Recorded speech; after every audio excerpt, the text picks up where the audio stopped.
Hello guys, आज हम anagram problem जो है सॉल्व करेंगे। काफ़ी बार पूछा जाता है और इसमें डिक्शनरी का यूज़ भी है। तो किस तरह से डिक्शनरी में क्वेश्चंस आते हैं और एनाग्राम की जो प्रॉब्लम है, जो फेमस प्रॉब्लम है, जो कंपनियां अक्सर देती है इंटरव्यू में, वो कैसे सॉल्व करेंगे, होता क्या है एनाग्राम में, उसके बारे में पढ़ेंगे। जल्दी से जल्दी स्टार्ट करते हैं बिना कोई टाइम वेस्ट करते हुए। तो एक वर्ड है जिसको अगर हम रीअरेंज कर दें और जैसे एक साइलेंट वर्ड है, ठीक है। अगर साइलेंट वर्ड को रीअरेंज करेंगे तो लिसन भी बन जाएगा, है ना। तो ऐसा कोई वर्ड जिसको रीअरेंज करके वही वर्ड बन रहा है, तो उसको कहते हैं एनाग्राम। जैसे मैंने आपको एक एग्जांपल दिया। जैसे एक साइलेंट वर्ड है, ठीक है। साइलेंट वर्ड को अगर रीअरेंज करेंगे तो लिसन भी बन जाएगा, है ना। तो उसको एनाग्राम कहते हैं, ठीक है। तो जैसे अभी हमारे पास एक स्ट्रिंग है, ठीक है, यहाँ पर। तो इसको अगर रीअरेंज करेंगे तो क्या ये पहला वर्ड बनता है? हमें प्रॉब्लम ये है कि जैसे हमारे पास 5 स्ट्रिंग है, इसमें से हमने देखना है कि कौन-कौन से वर्ड्स जो है एनाग्राम है। कहने का मतलब कौन-कौन से वर्ड को अरेंज किया जाए कि पहला वाला अक्षर बन जाए। जैसे अब ई-ओ-डी-सी है, अगर हम इसको सी-ओ-डी-ई लिखें तो कोड भी बन जाएगा। बन रहा है ना कोड? सेकंड वाले से भी कोड बन रहा है, थर्ड वाले से तो बन ही रहा है। चौथे वाले से बन रहा है?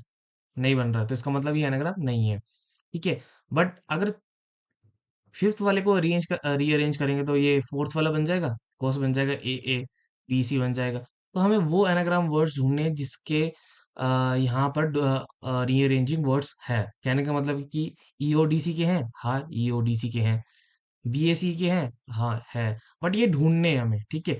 किस तरह से ढूंढ सकते हैं, किस तरह से कोड लिख सकते हैं, वो लिखने हैं। आइट्रेशन करवाना है पहले लिस्ट पे। लिस्ट पे आइट्रेशन करने के बाद आपको उसको सॉर्टिंग करनी है, ठीक है। सॉर्ट करने के बाद आपको ज्वाइन भी करना पड़ेगा, ठीक है। तो जैसे सॉर्टेड है, ठीक है। सॉर्टिंग इसलिए करनी है, जैसे अब जैसे मान लो कोई वर्ड है, ठीक है, जैसे ई ओ डी सी है, तो क्या आएगा वर्ड? सी सी पहले आएगा, फिर आएगा डी, डी आएगा, फिर ई ओ आएगा, ठीक है।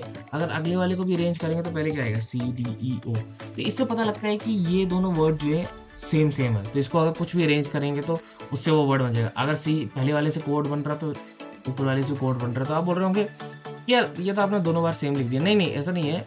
मैंने पहले को इस वाले को अरेंज किया ईओडीसी को, फिर ओल्डीसी को मैंने अरेंज किया सॉर्टेड में, ठीक है। तो इस वजह से ये दोनों सेम है, तो हमें पता लग गया कि ये एनाग्राम है ईओडीसी, ठीक है। तो हमें ऐसे यूनिक एनाग्राम इसमें देखने हैं, ठीक है। कौन कौन से एनाग्राम है, जो पहले वाले हैं हम उसको देखेंगे, प्रीवियसली हमें मैच करने हैं, ठीक है। तो मैंने यहाँ पर सॉर्ट कर दिए। सॉर्ट करने के बाद इसको हम ए में स्टोर कर रहे हैं। मैं दिखा भी देता हूँ कि हमने जॉइन क्यों लगा रखा है, ठीक है। अगर हम इसको ऐसे सिंपल सॉर्ट करेंगे ना, जैसे,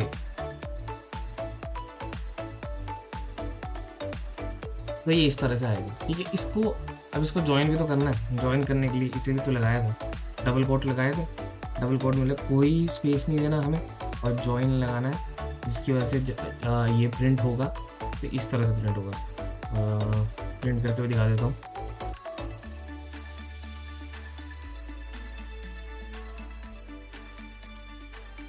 इस तरह से, ठीक है। अब इसको हम एक वैल्यू में स्टोर कर लेंगे। जैसे ए है, मैंने ए ले लिया, ए में स्टोर कर दिया। स्टोर करने के बाद इसको हम क्या करेंगे, अब यहाँ पर डिक्शनरी का यूज़ करेंगे, ठीक है। डिक्शनरी हम एक बना लेते हैं।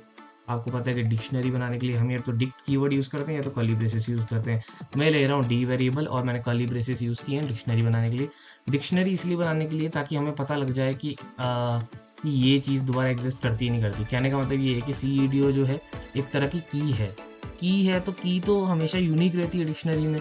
अगर कोई हमें की जो है दोबारा से जैसे बन रही है और वो यूनिक नहीं है तो स्टोर नहीं होगा डिक्शनरी में। इसलिए हम ये डिक्शनरी यूज़ कर रहे हैं ताकि जो डुप्लीकेट वैल्यूज़ है हमारे पास नहीं आए और यूनिक ही आए जिनके एनाग्राम है, ठीक है।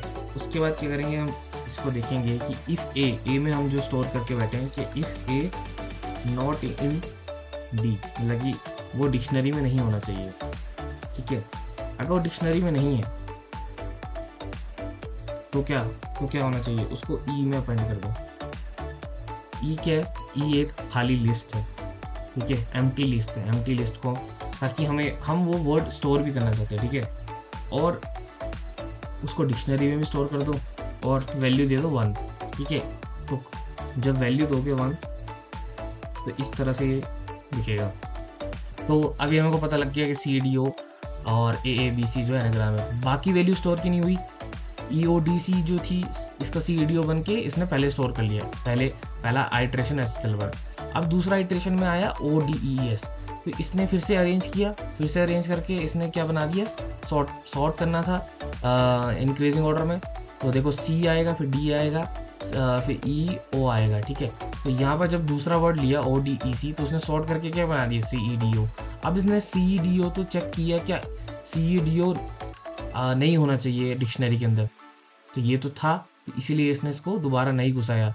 इससे हमारा क्या होगा कि जो यूनिक है वही वैल्यू स्टोर होंगी। अब फिर से कोड आया, थर्ड में गया, कोड में जब गया तब इसने फिर से सॉर्ट किया, सॉर्ट करने के बाद क्या होगा, सी डी ओ फिर से बनेगा, फिर से चेक करेगा कि क्या ये डिक्शनरी में है, नहीं होना चाहिए, बट ये डिक्शनरी में था, तो इसको भी अपेंड नहीं किया।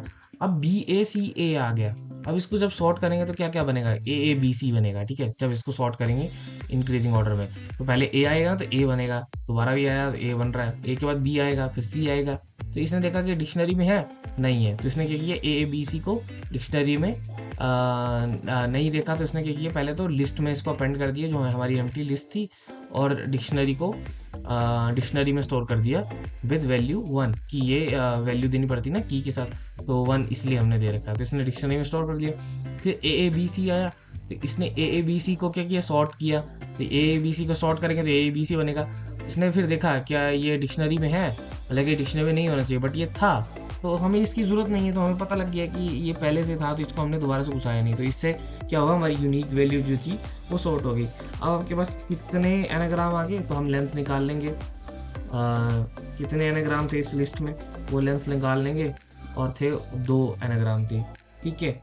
और कौन कौन से थे, सी डी ओ और ए ए बी सी, कहने का मतलब ई ओ डी सी थे और एक ए ए बी सी था, ठीक है। इसको क्या करेंगे, प्रिंट भी कर लेंगे, और जब भी हम लिस्ट को खोलते हैं तो स्टार यूज़ करते हैं। तो अब क्या आ गए, ई डी ओ सी और बी ए सी जो थे, इस पूरी लिस्ट में 2 एनाग्राम थे, ठीक है। तो इस तरह से एनाग्राम फाइंड आउट करते हैं। अगर कोई भी प्रॉब्लम है, किसी भी तरह की चीज़ की दिक्कत आ रही है, तो आप कमेंट डाउन कर सकते हैं, मैं उसको क्लियरफाई